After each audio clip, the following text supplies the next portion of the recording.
Nia's arrival. The African country Ian and Andy decided to take Thomas to was the eastern country of Kenya. There wasn't much for them to see in terms of railway information until they could see a small line and siding. There was a fueling station nearby, so while Andy used the petrol pump to refuel Larry's tank, Ian went over to the line to take some pictures. Just then, he and Thomas could hear the sounds of an engine coming over. Ian flashed away, but suddenly he heard an angry man yelling at him to stop from a lorry on the other side of the line. Well, looks like this is all we're going to get here, sighed Ian, but at least Thomas will be back home quicker. Ian joined Andy to fill Larry up. While they were waiting, Thomas could see the engine parking her trucks into the siding. She was a rather small engine with dusty black paint and 2 cylinders on her boiler. It looked as if she had been in better shape long ago. He then saw the angry man storm out of his lorry and pointed at the poor little engine. Thomas couldn't make out what he was saying, but it was clear that he was yelling at her severely. After shaking his fist at her in annoyance, he stomped back to his lorry and drove away. Thomas wondered if there was any way he could help. "Andy? Ian," asked Thomas, "could you ask Larry to pull over to that engine, please? It looks as if she needs cheering up."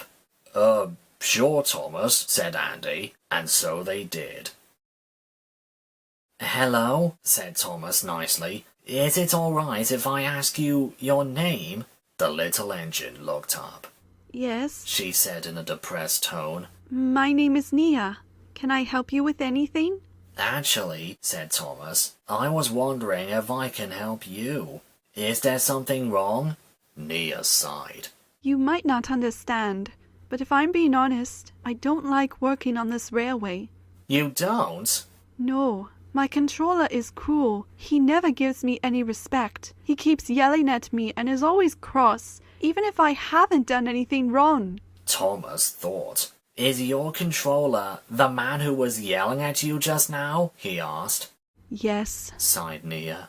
"All I did was deliver these fuel tankers to that fueling station over there, and on time too. But he keeps saying that I'm late. He must have a broken watch or something. And as punishment, he keeps ordering me to shunt more trucks in the yard or make more long-tiring deliveries.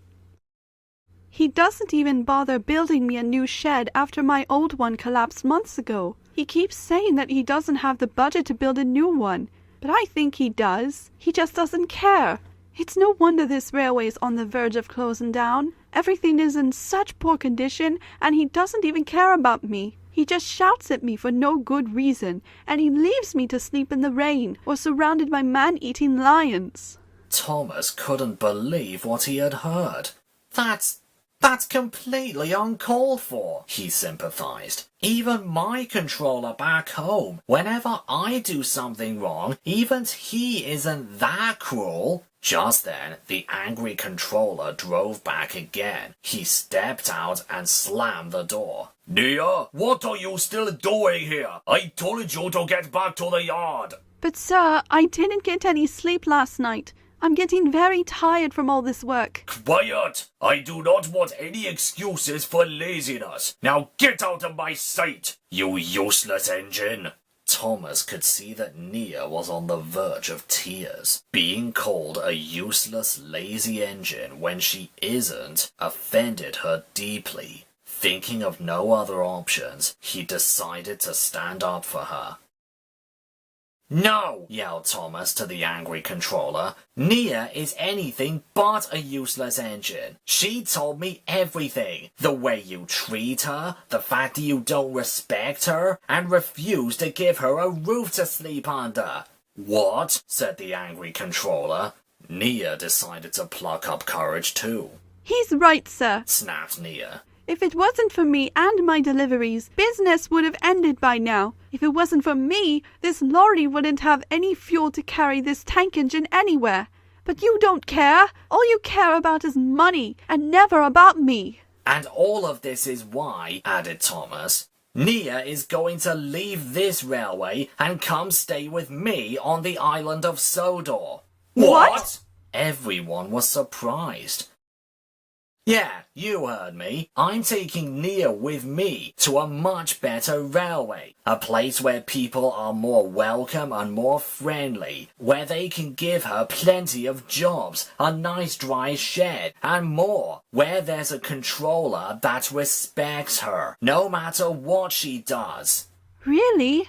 Would you do that for me, Thomas? Asked Nia shyly. Of course, he replied. After what I heard about you, you deserve better. Luckily, there was another flatbed trailer near the fueling station. Andy and Ian coupled it up to behind Thomas's trailer, and they managed to load Nia onto it. Nia, don't you dare, yelled the angry controller. What about this railway? What about my business? I'm sorry, sir, but my mind is made up, said Nia bravely. I'm going away to a much better life. Oh, and another thing, get your watch mended. It must be broken. And with that snarky burn, the lorry drove away, with the 2 tank engines in tow. Nia! Nia! A few miles later, Larry stopped for Ian to use a telephone. He had the number to the Fat Controller's phone in his office, so he rang him to tell him their sudden plans. Hello? Ah, Ian. How are you all getting on? Yes? What is it?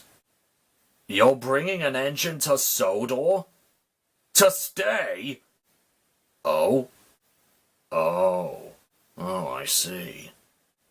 In that case, go right ahead. We'll give her a warm welcome when you get back. See you on the mainland. Goodbye. It's been agreed, squealed Ian. You're going with Thomas to Sodor, Nia. Really? Said Nia excitedly. Oh, thank you so much. And thank you, Thomas, for helping me. It was early evening when Larry towed the engines to Mombasa docks. Luckily, there was enough room on the ship for Larry, Thomas, and Nia.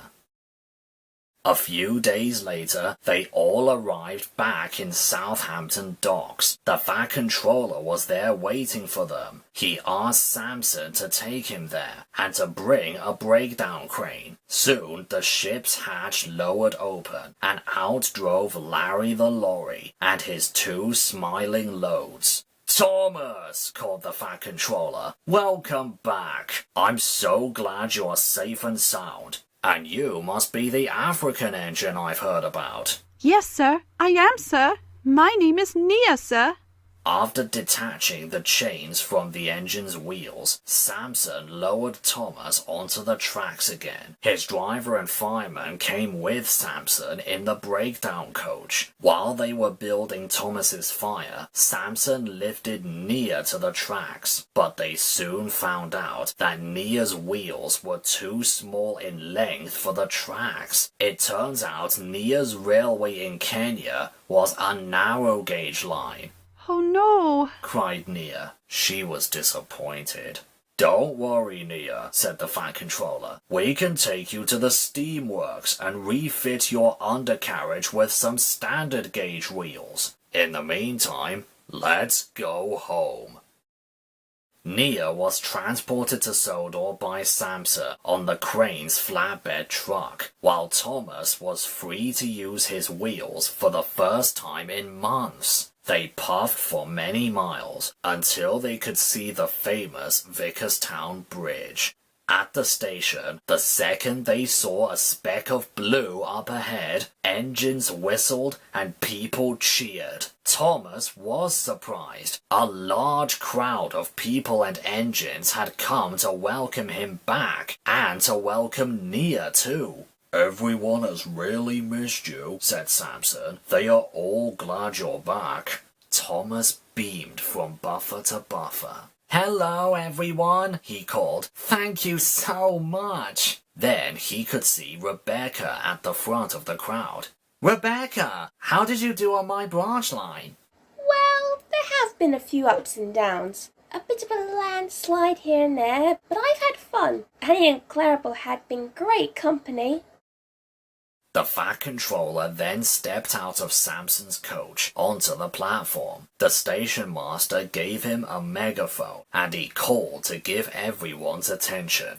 Today is a very special day, he began, not only because our very own Thomas has returned from seeing the world, but because we now have a new engine joining our family, Nia. Everyone cheered for the new arrival. Nia comes from a railway in Kenya, Africa, but her controller over there treated her rudely and disrespectfully. And so, Thomas, through the kindness of his heart, had decided to let her come and stay here with us on Sodor. And hopefully, she will work very hard, and in return, we can give her the respect she deserves. 3 cheers for Thomas and Nia. Hip hip, hurrah! Hip hip, hurrah! Hip hip, hurrah! In the next few days at the steamworks, not only did Nia receive her new standard gauge wheels, some buffers, and a wider running board, but the Fat Controller had agreed to give her a new coat of paint. Can I have orange, please? She asked Victor and Kevin. It is my favorite color, not black. Of course, anything for you, my friend, replied Victor warmly. A few days later, Thomas and the Fat Controller arrived to see the new Nia. She puffed out of the steamworks excitedly with her new orange paint, with her name on her side tanks and the number 18 on her cab. Wow, Nia, you look amazing, said Thomas. Simply wonderful, agreed the Fat Controller. Nia smiled more than she ever had before. She couldn't have felt happier. Thank you so much, sir. And you too, Thomas. I feel on top of the world.